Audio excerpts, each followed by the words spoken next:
الحمد لله رب العالمين والصلاة والسلام على أشرف الأنبياء والمرسلين نبينا محمد وعلى آله وصحبه أجمعين.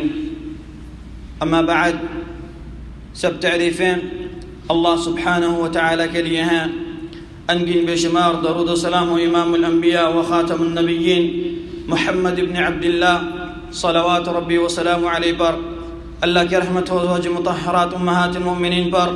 اصحاب پر، اولاد پر، اور ہر اس شخص پر جو خالص اللہ تعالیٰ کی عبادت کرتا رہا اور نبی کریم صلی اللہ علیہ وسلم کے طریقے کے اوپر چلتا رہا. میرے عزیز محترم ساتھیوں، نماز اہم عبادت ہے. نماز ہی وہ عبادت ہے جس کو اللہ تعالیٰ نے نبی کریم صلی اللہ علیہ وسلم کو اسراء والمعراج کے موقع کے اوپر عظیم تحفہ عطا کیا. یہ وہ عبادت ہے جسے انسان صبح اور شام 5 دفعہ ادا کرتا ہے. یہ وہ عبادت ہے جس کو اللہ تعالیٰ نے ہر مسلمان، چاہے وہ غریب ہو یا امیر، مرد ہو یا عورت، چھوٹا ہو یا بڑا، سب کے اوپر فرض کر دی. میرے عزیز محترم ساتھیوں، اسی ملاقات کے لیے، اسی نماز کے لیے جب ہم مسجدوں میں آتے ہیں، یہ عظیم ملاقات اپنے رب سے کرتے ہیں، تو اکثر دیکھا گیا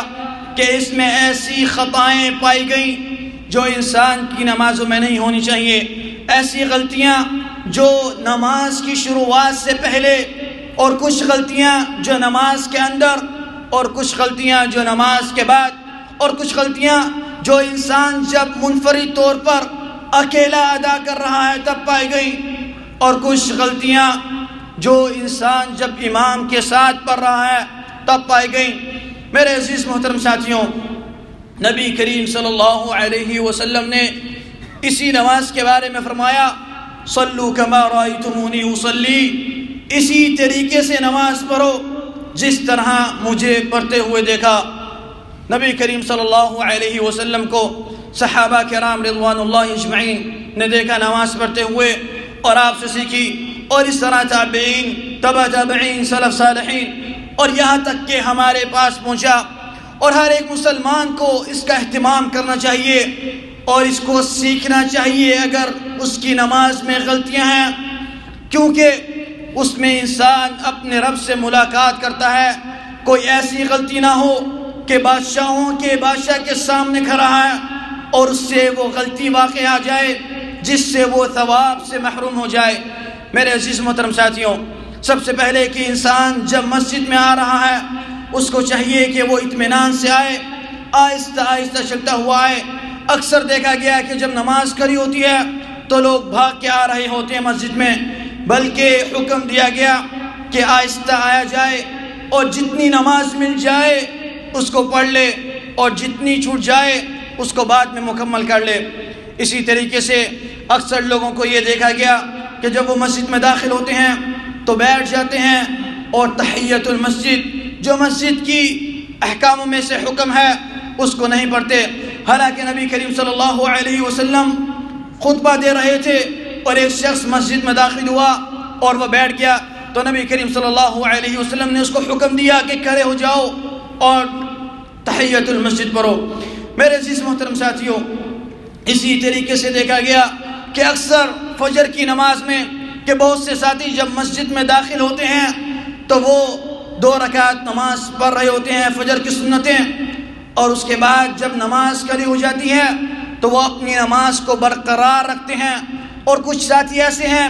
کہ وہ نماز کھڑی ہو جاتی ہے لیکن وہ جب داخل ہوئے تو وہ اپنی 2 رکعت پہلے پڑھتے ہیں، اس کے بعد نماز میں داخل ہوتے ہیں امام کے ساتھ. میرے عزیز محترم ساتھیوں، یہاں پہ حکم دیا گیا کہ اگر کوئی شخص نماز شروع کر دی اور نماز کھڑی ہو جائے تو نبی کریم صلی اللہ علیہ وسلم نے فرمایا، اذا اقیمت الصلاۃ فلا صلاۃ الا المکتوبہ، کہ جب فرض نماز کھڑی ہو جائے تو اس کے علاوہ کوئی نماز نہیں سوائے فرض کے. تو اس کو چاہیے کہ وہ اپنی نماز وہاں پہ ہی چھوڑ دے اور امام کے ساتھ شامل ہو جائے. میرے عزیز محترم ساتھیوں، اگر اس نے یہ عمل ایسا کیا تو انشاءاللہ اس کو اس کا بھی اجر مل جائے گا اور امام کے ساتھ بھی شامل ہو جائے گا. لیکن اگر اس نے نہیں ایسا کیا اور وہ اپنی نماز پڑھتا رہا تو وہ اس سے بھی محروم، اور نماز جو کری ہو گئی اس رکعات سے بھی محروم ہو جائے گا۔ میرے عزیز محترم ساتھیوں، اگر ایک انسان کی نماز اختتام پہ ہے، ختم پہ ہے، تو پھر وہ اس کو پوری کر لے، لیکن اس کو پتہ ہے کہ ابھی شروعات ہوئی ہے یا پہلی رکعت ہے، تو اس کو اسی حالت میں چھوڑ کے امام کے ساتھ شامل ہو جائے۔ اسی کے ساتھ ساتھ جب ایک انسان اکیلے نماز پڑھ رہا ہو تو اس کو چاہیے کہ اپنے آگے کوئی سترہ رکھ لے، کوئی چیز رکھ لے، تاکہ اگر کوئی گزرنا بھی چاہے تو وہ اس کے آگے سے گزر جائے اور اس کی نماز میں کوئی خلل نہ ہو، یا پھر کوئی پلڑ کے سامنے نماز پڑھے۔ اسی طریقے سے جب ایک انسان امام کے ساتھ شامل ہو جائے تو اس کو چاہیے کہ امام جس طریقے سے عمل کر رہا ہے اسی طریقے سے عمل کرے۔ اس میں اکثر لوگ یہاں پہ شروعات میں یہ غلطی کرتے ہیں، چاہے وہ منفرد طور پر نماز پڑھ رہے ہوں یا پھر امام کے پیچھے، وہ اپنی زبان سے نیت کرتے ہیں اور وہ کہتے ہیں کہ ہم فلاں امام کے پیچھے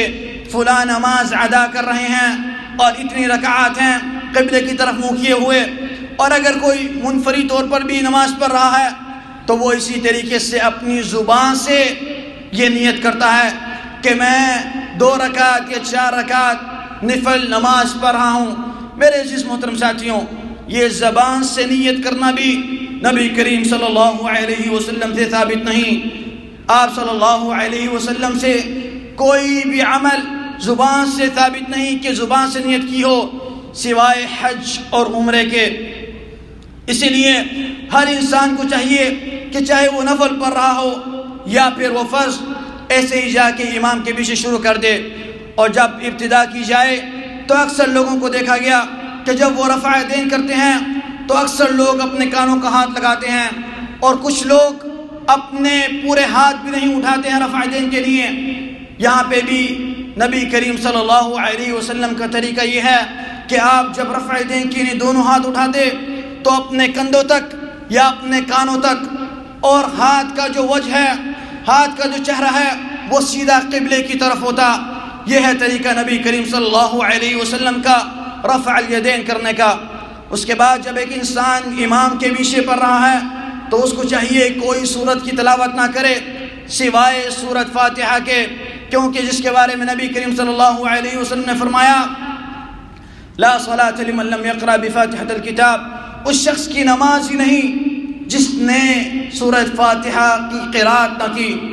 اور جب ایک انسان قرات کر رہا ہو تو اس کو چاہیے کہ اس کے ہونٹ اور اس کی زبان بھی ہلے۔ اکثر لوگ سورۃ فاتحہ پڑھ رہے ہوتے ہیں، چاہے وہ منفرد طور پر ہوں یا امام کے پیچھے ہوں، اور نہ ہی ان کی زبان ہل رہی ہوتی ہے اور نہ ہی ہونٹ، بلکہ اپنے دل اور دماغ میں پڑھ رہے ہوتے ہیں۔ یہ بھی غلط ہے۔ اسی طریقے سے جب وہ اپنے ہاتھ باندھے تو اپنے ہاتھ اپنے سینے میں باندھے، اور اسی طریقے سے باقی امام کی قرات چپ ہو کے سنیں۔ جب امام کہے اللہ اکبر اور وہ جب رکوع کرے تو امام ہی کے ساتھ فوراً رکوع کرے۔ اکثر لوگ کھڑے رہتے ہیں اور امام رکوع میں ہوتا ہے، اور اس کے بعد جب امام رکوع سے اٹھ جاتا ہے اکثر لوگ غلطی کرتے ہیں کہ وہ رکوع میں ہی رہتے ہیں۔ کچھ لوگ اتنی لیٹ کرتے ہیں اور کچھ لوگ امام کے ساتھ اور کچھ امام سے پہلے ہی اٹھ جاتے ہیں۔ ان کے بارے میں نبی کریم صلی اللہ علیہ وسلم نے فرمایا کہ جو شخص ایسا کرتے ہیں یہ نہ ہو کہ اللہ تعالیٰ ان کا سر گدھے جیسا بنا دے جو امام سے سبقت لے جاتے ہیں۔ اسی طریقے سے نبی کریم صلی اللہ علیہ وسلم نے جب رکوع کیا تو آپ کی کمر اتنی سیدھی ہوتی کہ پانی کا پیالہ بھی اگر اوپر رکھ دیا جاتا تو وہ بھی نہ ہلتا، اور اس میں انسان کو چاہیے کہ اللہ کی تسبیح بیان کرے۔ اور اسی طریقے سے جب امام اٹھ جائے تو وہ بھی فوراً سے اٹھ جائے، جب امام کہے اللہ سمع اللہ لمن حمدہ تو وہ بھی اٹھ جائے اور اس کے بعد کی دعا پڑھے ربنا ولک الحمد، اور اسی طریقے سے کھڑا ہو جس طریقے سے وہ پہلے کھڑا تھا۔ پھر وہ سجدے میں جائے اور سجدہ 7 اعضاء میں کیا جائے، 2 قدمین اور گھٹنے اور دونوں ہاتھ اور جبہہ اور ناک، اور پھر اس کے اندر بھی نبی کریم صلی اللہ علیہ وسلم نے قرآن کو پڑھنے سے منع فرمایا اور کہا کہ سجدے میں انسان اللہ کے قریب سب سے زیادہ ہوتا ہے، اور اس میں کثرت سے دعائیں کرنے کا حکم دیا۔ اس میں دعا کی جائے، اور پھر جب امام اٹھ جائے سجدے سے تو وہ بھی اس کا بھی یہی کام ہے کہ فوراً سے اٹھ جائے، اور اسی طریقے سے امام کی پیروی کرے ہر عمل میں۔ پھر جب امام پہلی تشہد کے بعد کھڑا ہو تو اس کو بھی چاہیے کہ فوراً سے کھڑا ہو جائے اور بیٹھے نہ رہے۔ اکثر لوگوں کو دیکھا گیا کہ ہر اعمال میں اما تاخیر سے کام لیتے ہیں اور اما تعجیل سے، اما وہ امام کے بہت دیر کے بعد کریں گے، یا پھر امام سے بہت پہلے، یا پھر امام کے ساتھ ہی۔ ان تینوں چیزوں سے منع فرمایا۔ اسی طریقے سے جب سلام پھرتا ہے تو لوگ یہ غلطی کرتے ہیں کہ ابھی امام نے پہلا ہی سلام پھیرا تھا اور جو اس کے پیچھے والے ہیں وہ پہلا بھی اور دوسرا بھی سلام پھیر دیتے ہیں، اور جنہوں نے رکعت چھوٹ جاتی ہے وہ پہلے ہی سلام میں کھڑے ہو جاتے ہیں۔ بلکہ حکم تو یہ ہے کہ دونوں طرف سلام پھر جائے، اس کے بعد ہی پیچھے والے سلام پھیریں، اور اس کے بعد ہی جس کی نماز چھوٹ گئی وہ کھڑے ہو کے نماز پڑھے۔ اور اس کے بعد جب نماز کا اختتام ہو جائے تو سب کو مسجد سے انسان بھاگنے کی ایسی کوشش کرتا ہے کہ جیسے کہ اس کو زبردستی ایک جگہ پہ جمع کیا گیا تھا۔ میرے عزیز محترم ساتھیوں، نماز کے بعد اذکار جو مشروع ہیں، جن کو پڑھنے کا ثواب نبی کریم صلی اللہ علیہ وسلم نے احادیثوں میں ذکر کیا، اور جن کو انسان کو چاہیے کہ اہتمام کرے، اور اس سے انسان پڑھتا بھی نہیں اور مسجد سے بھاگنے کی کوشش کرتا ہے۔ انہی اذکاروں میں سے ایک ذکر آیت الکرسی ہے، جس کے بارے میں فرمایا کہ جو شخص یہ پڑھ لے ہر نماز کے بعد تو اس کے اور جنت کے درمیان کوئی چیز باقی نہیں رہتی سوائے اس کی موت کے۔ اگر وہ مر گیا تو سیدھا وہ جنت میں جائے گا۔ اسی طریقے سے میرے عزیز محترم ساتھیوں، انسان کی غلطیوں میں سے غلطی یہ ہے کہ ہم جب مسجد میں اگر پہلے آ بھی جائیں تو آخری صفوں میں بیٹھیں گے، بلکہ نبی کریم صلی اللہ علیہ وسلم نے پہلی صف کی زیادہ جو وارد احادیث میں ہے کہ زیادہ فضیلت ہے، اور انسان کو چاہیے کہ اس میں سبقت لے جائے اور پہلی صفوں میں شامل ہو۔ اور اس طرح فرمایا کہ مردوں کی صفوف ہی پہلی صفیں ہیں اور عورتوں کی صف ہیں جو آخر والی ہیں۔ تو انسان کو چاہیے کہ رستوں میں نہ بیٹھے بلکہ پہلی صف میں آئے، اور اس طرح پہلی اس کے بعد دوسری اور پھر تیسری، اور اس طرح پوری مسجد کو بھرا جائے، تاکہ جو آخر میں آنے والا وہ جب آگے جگہ دیکھے گا تو وہ بھی اس کو پھیلاتا ہوا آگے آنے کی کوشش کرے گا۔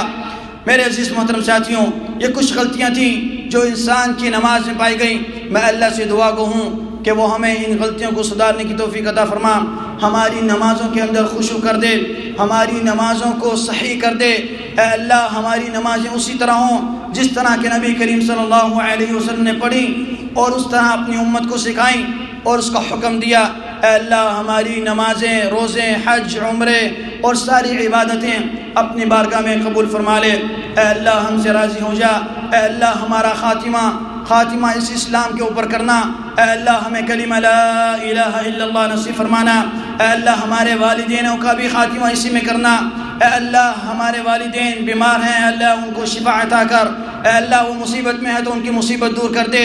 اے اللہ، وہ قرض میں مبتلا ہیں تو ان کو قرض سے نجات عطا فرما دے۔ اے اللہ، ہمارے والدین یا ان میں سے کوئی اگر اس دنیا سے رخصت ہو گئے ہیں، اے اللہ ان کی قبروں کے اوپر رحمت کی بارش نازل فرما۔ اے اللہ، ان کے درجات کو بلند کر دے، ان کی قبر کو روضۃ من ریاض الجنہ بنا دے۔ هذا وصلوا وسلموا على حبيب المصطفى فقد أمركم الله جل من قائل عليما حكيما إن الله وملائكته يصلون على النبي يا أيها الذين آمنوا صلوا عليه وسلموا تسليما